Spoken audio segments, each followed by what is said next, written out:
بات کی گئی اور وہ فیصلہ کیا گیا۔ تو ہم نے آپ سے وعدہ کیا تھا گفتگو میں کہ ہم آپ کے سامنے انشاءاللہ مفتی اعظم وائس چانسلر جو ہیں ازہر یونیورسٹی کے، اور وہ ایک بہت بڑا نام ہے، وہ ایک بہت بڑی پرسنالٹی ہے اس وقت اہل سنت میں، آپ ٹاپ آف یعنی لسٹ کہہ سکتے ہیں ان کو، اور یقیناً ایسا ہی ہے۔ جو شخص اس وقت جو ادارہ ہولڈ کر رہا ہے، جو ادارہ چلا رہا ہے، وہ اہل سنت کا دنیا میں سب سے بڑا ادارہ ہے اور مجاز ادارہ ہے۔ اور باقی بہت سارے ادارے ایسے ہیں کہ جو ہم یہاں نہیں کھولنا چاہتے، جو مجاز ادارے نہیں ہیں، اور بہت سارے علماء ایسے ہیں جو وہ فتاویٰ دیتے ہیں، جو وہ نظریں پیش کرتے ہیں، جو اپنے نظریات پیش کرتے ہیں، وہ صحیح نہیں ہوتے، وہ جعلی ہوتے ہیں، ان کی وہ حقیقی فتوے نہیں ہوتے۔ اسی وجہ سے امت مسلمہ میں فسادات پیدا ہوتے ہیں اور مسلمانوں کی قیمتی جانیں اسی وجہ سے ضائع ہوتی ہیں، ان کی جہالت کی وجہ سے، ان کی نادانی کی وجہ سے اور ان کے تعصب کی وجہ سے۔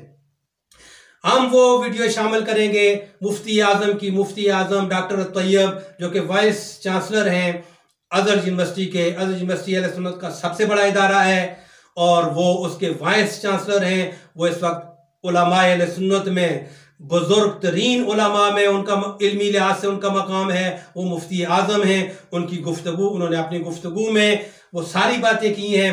ان سے ایک سوال پوچھا گیا، کہا گیا کہ سعودی عرب کے 23 علماء نے اتفاق کے ساتھ جمہور کر کے مل کر یہ فتویٰ دیا ہے کہ شیعہ حضرات کافر ہیں، تو مفتی صاحب آپ اس کے بارے میں کیا کہتے ہیں؟ مفتی اعظم نے کہا یہ سننے والی بات ہے اور ہم شامل کریں گے، تھوڑا سا آپ کو اشارہ کر لیں۔ انہوں نے فرمایا کہ کسی بھی مولوی کو کوئی اجازت نہیں ہے فتویٰ دینے کی، فتویٰ دینے کی اجازت صرف ہمیں ازہر یونیورسٹی کو ہے۔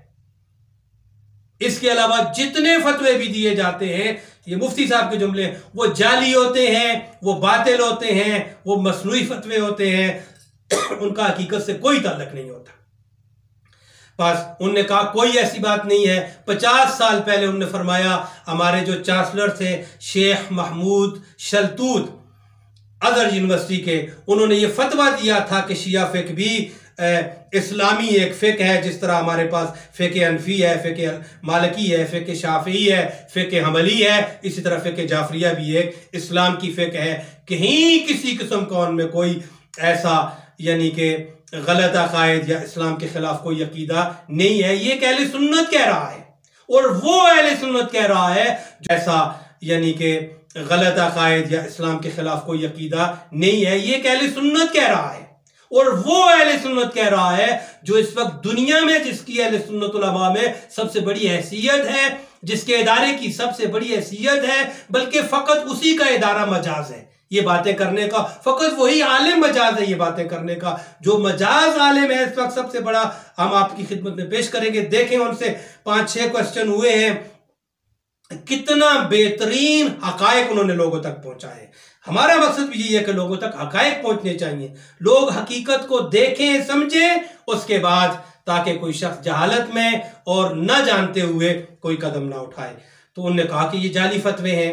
وہاں پر ان سے پوچھا گیا خلیفہ اول اور خلیفہ دوم کو شیعہ حضرات نہیں مانتے، اور میں نے آج کی ویڈیو کے لیے یہ اسپیشلی آج کا یہ پروگرام ہے، کہا حضرت ابوبکر کو اور حضرت عمر کو شیعہ حضرات نہیں مانتے، تو کیا پھر بھی مسلمان ہیں؟ تو انہوں نے جو جواب دیا تقریباً یہی مفہوم ہے جو میں عرض کر رہا ہوں، بعد میں آپ سن لیں گے۔ انہوں نے کہا کہ ابوبکر اور عمر کو ماننا اسلامی اصولوں اور اسلامی قواعد و ضوابط میں کئی شرط نہیں ہے۔ آپ کو کس نے کہا ہے؟ ابوبکر اور عمر کی کہانی یہ ایک تاریخی کہانی ہے، اس کا اسلام سے کوئی لین دین نہیں ہے۔ یہ آپ کا اس وقت کا سب سے بڑا عالم، سب سے بڑا مجاز ادارہ اگر یہ بات کہہ رہا ہے تو آپ کو اپنے علماء کا گریبان پکڑنا چاہیے، ساری عوام کو۔ یہ جتنے آپ کے سامنے بیٹھے ہوئے ہیں، میں نے پہلے عرض کیا تھا، یہ کسی چکر میں ہیں، یہ اپنے مادیت کے چکر میں ہے، پیٹ کے چکر میں ہے، افراد کے چکر میں ہے، کرسی، اقتدار، سیاست کے چکر میں یہ جتنے مولوی بھی آپ کو اور مجھے نظر آ رہے ہیں، آپ ان سب مولویوں کے پاس مفتی اعظم کی یہ نظر لے کے جائیں اور کہیں کہ یہ ہمارا اس وقت دنیا میں سب سے بڑا عالم یہ ہے، ہمارا سب سے بڑا ادارہ دنیا میں ادارہ اہل سنت جو ہے وہ الازہر یونیورسٹی ہے، وہ یہ چیز بیان کر رہی ہے اور ڈنکے کی چوٹ پہ اور میڈیا پہ اور انٹرویو دیتے ہوئے یہ بات وہ بیان کر رہے ہیں، تو پھر آپ مولویوں نے 1400 سال تک ہمیں کوئی حقیقت کیوں نہیں بتائی؟ اور اگر کم از کم نہیں بتائی آپ نے، آج آپ سارے تسلیم کریں اس کو کہ یہ حقیقت ہے جو ہمارے سنی پلیٹ فارم سے، منظم ترین پلیٹ فارم سے، سب سے بڑے ادارے کی طرف سے اور سب سے بڑے مفتی اعظم ڈاکٹر طیب کی طرف سے پیش کی جا رہی ہے۔ کہا ہمارا عقیدہ یہ ہے، وہ اپنا اہل سنت عقیدہ بتا رہا تھا، وہ تو اس کو کسی سے کیا تعلق ہے، کوئی شیعہ ہے، کوئی الحدیث ہے، جو کچھ بھی ہے، اس نے صحیح جو عقائد ہے اسلام کے وہ بیان کیے ہیں، اور وہ صحیح عقائد آپ تک اور مجھ تک ان مولویوں نے نہیں پہنچنے دیے۔ اسی وجہ سے وہ صحیح عقائد اسلام کے اور صحیح حقائق اسلام کے آپ تک اور مجھ تک نہیں پہنچے، اسی لیے ملک میں افراتفری ہوتی ہے، اسی لیے ملک میں دیمہ گشتی ہوتی ہے، اسی لیے ملک میں فسادات کیے جاتے ہیں، اسی لیے مختلف ناموں کے اوپر جانیں لوگوں کی لی جاتی ہیں۔ اب میں یہاں ایک اشارہ کر دوں، زیادہ نہیں کہنا چاہتا ہوں، کیا یہی وہ پوائنٹ نہیں ہے خلیفہ اول اور خلیفہ دوم حضرت ابوبکر اور حضرت عمر، جن کے نام پر لاکھوں کروڑوں لوگوں کی جانیں ضائع کی گئی ہیں؟ کیا آج تک ہمارے اسلام میں جو ہمیں آپ کو اور مجھے اسلام دیا گیا، کیا اس میں یہ نہیں تھا کہ رسالت مآب کے بعد سارا کچھ خلیفہ اول اور خلیفہ دوم اور خلیفہ سوم یہ سارا کچھ ہے؟ ہمیں تو یہی دیا گیا تھا۔ اسلام میں رسول خدا کے بعد اگر کوئی ہستی ہے تو یہی ہستیاں ہیں، اور انہی کو موضوع بنا کے، انہی کو ٹاپک بنا کے اسلامی معاشرے میں سارے معاملات کیے گئے ہیں۔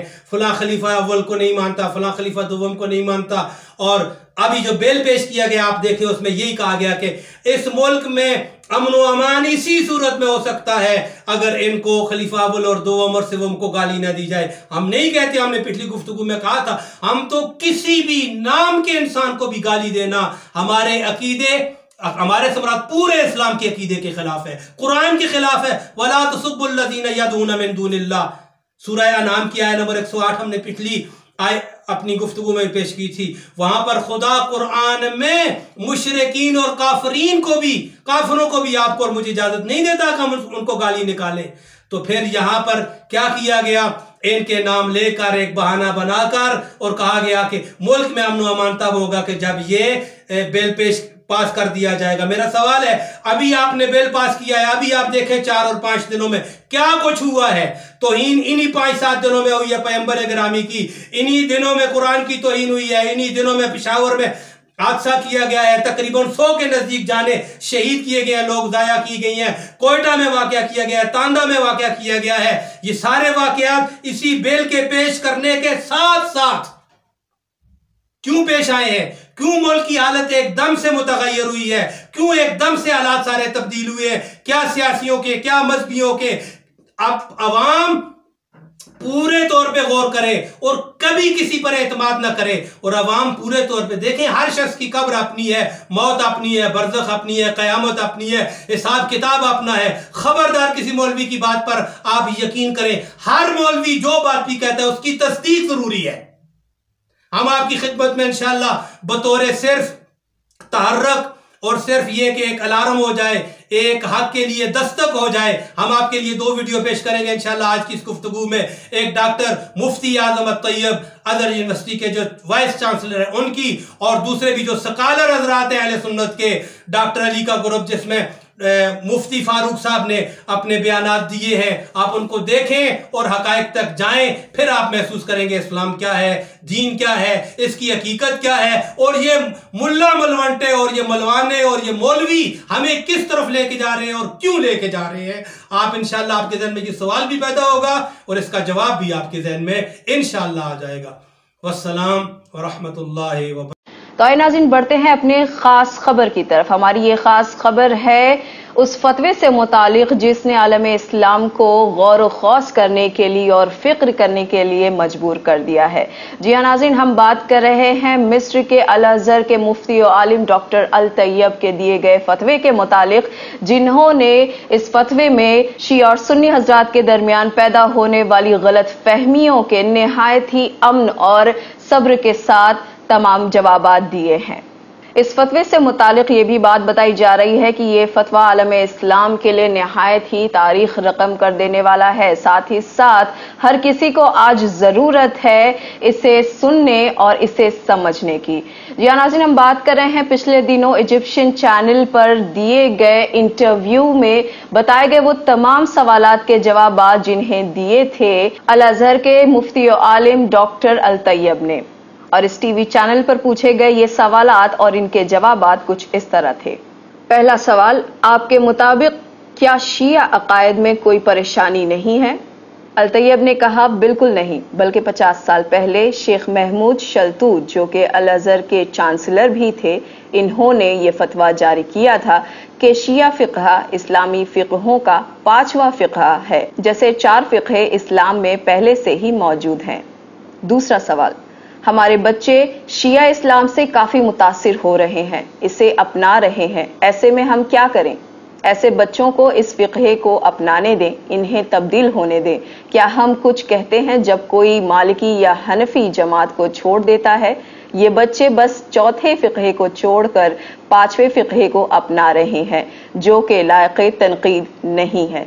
شیعہ اب ہمارے رشتہ داروں میں سے ہوتے جا رہے ہیں، ان کے بچے ہمارے بچوں سے نکاح کر رہے ہیں، اس پر آپ کیا کہیں گے؟ انہوں نے جواب دیا، اس میں غلط کیا ہے، نکاح ہم مذہب سے جائز ہے۔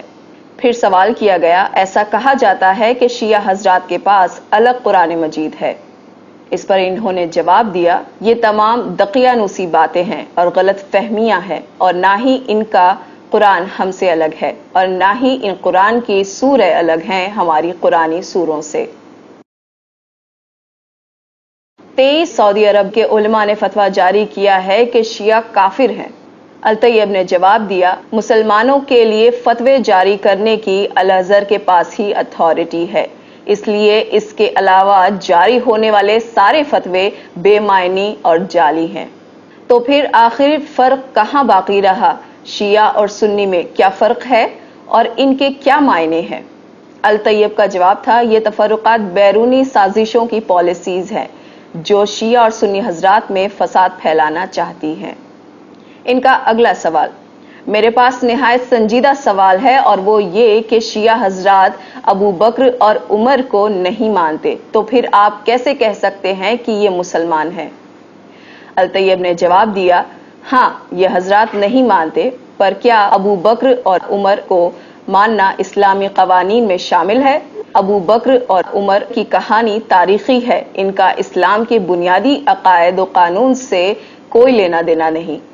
ان سوالات پر حیرت زدہ ہوتے ہوئے ایک اور سوال کیا گیا کہ شیعہ حضرات کا بنیادی مسئلہ ہے، اور وہ یہ ہے کہ شیعہ حضرات کہتے ہیں کہ ان کا امام وقت 1000 سالوں سے اب بھی زندہ ہے۔ الطیب نے جواب دیا، ہو سکتا ہے کہ وہ زندہ ہوں، کیوں، کیا یہ ممکن نہیں ہے؟ پر یہ کوئی ضروری نہیں ہے کہ ہم سنی حضرات بھی ان کی طرح اس پر عقیدہ رکھیں۔